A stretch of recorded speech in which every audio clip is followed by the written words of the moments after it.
Obby Creator is a great game that receives updates every other Friday. Throughout the time I've been playing Obby Creator, I've thought of many update ideas for the game, and today I'll be sharing 20 of them with you. I've had this video idea for like a year, and I'm only just now making it. I don't know why I waited so long. But anyway, let's begin with number 1, which is to increase the part limit. I think we can all agree on this. Currently, the maximum possible part limit without Robux or Roblox Premium is 1,000, and with buying as much more as you can, plus having Roblox Premium, you can have up to 4,000, I think. While that is a lot, it certainly is a constraint when you build a 24-floor citadel. I believe Tower Creator allows you to have up to like 6,000 part limit with Robux and 2,000 without, and I think Obby Creator should be the same. Now, to be fair, I wrote this part of the script before they increased the part limit to like 4,000, but I don't think anyone would complain if they increased it. Number 2, add an undo button, please. I put that in all caps in the script, with alternating exclamation marks and ones. The amount of times I've had drag mode on it misclicked or something similar to that, and has cost me 10 minutes to fix is honestly not that many, but it sure is annoying whenever that happens. So if a simple button and or hotkey was added to undo an action, as well as a redo button preferably, that would be great. Although I'm really not sure if that would be a ton of work to add though, since you would need to save the most recent actions or something.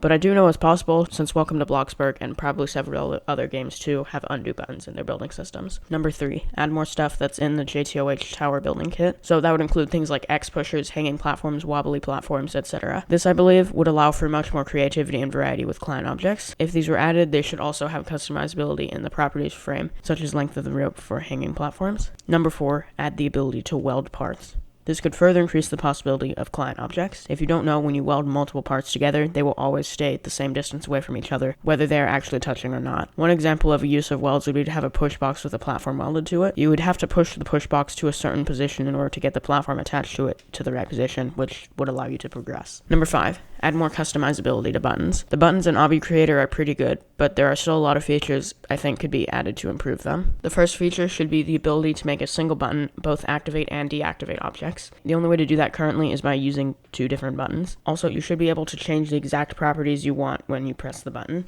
Currently, a Make Objects Visible button will always make the selected part or parts be can collide true and transparency 0, and Make Objects Invisible will always make it can collide false and transparency 1. Being able to change only one of these will be helpful for many reasons, particularly for making complicated client object gameplay. Also, I think you should be able to turn on an option that adds an animation of some sort when you press the button. This can be like it is in Tower Creator, where the button just becomes neon, or it becomes neon as well as moving down like it does in JTOH. You know what, I just thought of another one that kind of goes with that. In JTOH, when you press a button, the parts that activate, like, fade in. They don't just instantly appear.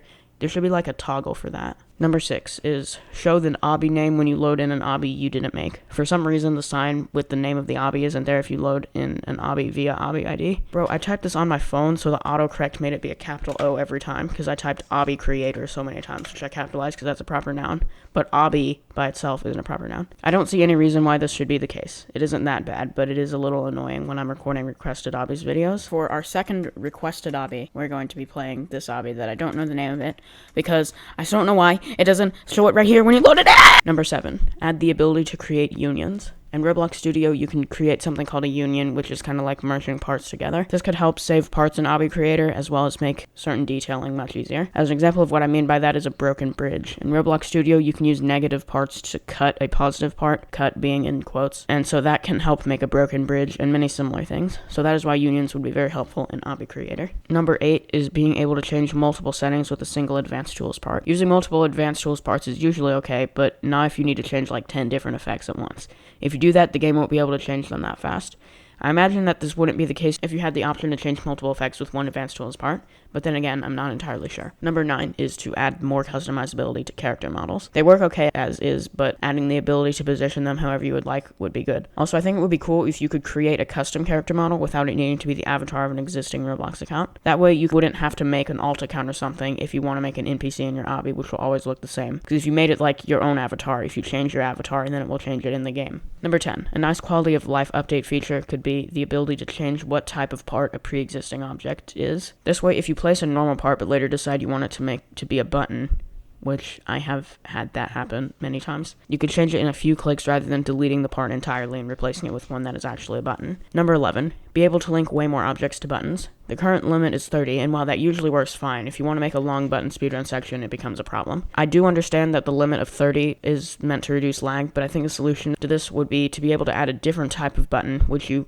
can place only a small amount of in your obby, and those buttons you can link way more objects too, like 100 or something, rather than just 30. Number 12. The next two update ideas, I think, could allow for some really cool escape room style obbies. The first one is that logic gates should be added to the game. If you don't know what I mean, here's a quick visual to demonstrate the types of logic gates. Let's say, for example, you want to use two pressure plates which both need something on them in order to activate a bridge. With an AND gate, you could do that. Sure, you could make the bridge be made of like two separate platforms, but this option looks a little nicer and is more flexible. The next idea, which could help you make escape room obbies, and of course more, is an option to toggle player collision in your obby. Currently, there's no way to enable that. If there was, you could make a multiple player escape room in which players must stand on top of each other in order for one to get over a wall. Number 14. I'm not sure if this one's even possible, but the ability to export obbies as a model from Obby Creator would be really cool. So that would be especially helpful for mobile players who don't have access to Roblox Studio. If they want to submit a tower for JTOH or have some other reason to create a model of a tower, they could make it an Obby Creator and then export it from there.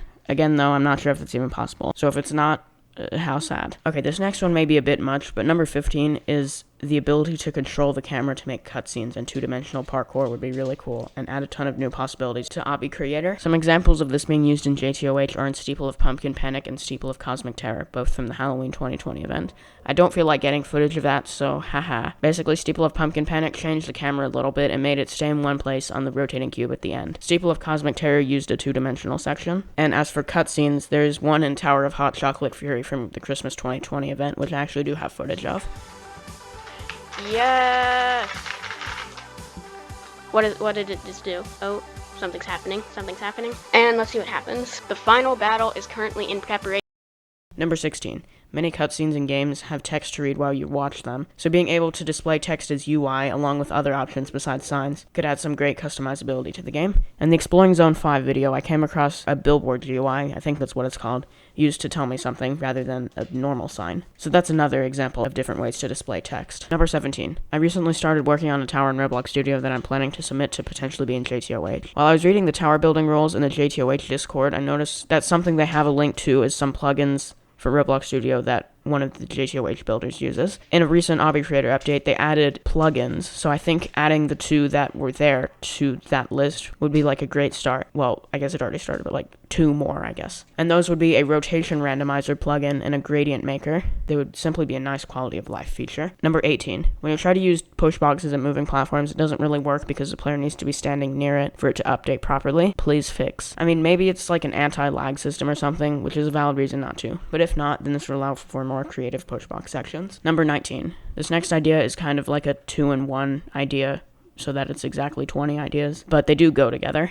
I got these ideas from Geometry Dash's level editor. They would be the addition of editor layers as well as the ability to link parts so that they select together. And so those would be nice quality of life features. Number 20. My final idea is that I think you should be able to add multiple effects to a single part. This could save many parts and make adding certain detailing much easier. Let's say you wanted to make a button look like it does in JTOH with this decal on 5 of the sides. The side on the bottom wouldn't be necessary unless you made it a cubic button that doesn't have a base or something. So that's why it's only 5 and not 6. If you could add multiple decals to a single part, adding this detail would be so much easier. Currently, the only way to make this effect is to use 4 additional parts, each with their own effect. And so that not only uses a lot of parts, but it's also a tedious process, so it'd be so much easier if you could just add multiple effects to one part. I'm aware that some people just add one decal on the top of the buttons, but that looks even worse than without any decals at all, in my opinion. So those are 20 of my update ideas for Obby Creator. I have no idea if any of these will ever get added to the game, but probably at least a few of them will. I've had this video idea for like an entire year, like I said at the beginning, and so an old list of ideas for this video from a long time ago had things that did actually get added into the game. For example, one of them was a hotkey to enter camera mode, and so that did get added. You can press 3 on PC anyway. And so that leads me to believe that at least some of the 20 I mentioned here could get added at some point. But yeah, I hope you enjoyed today's video. If you did, please remember to leave a like and consider subscribing.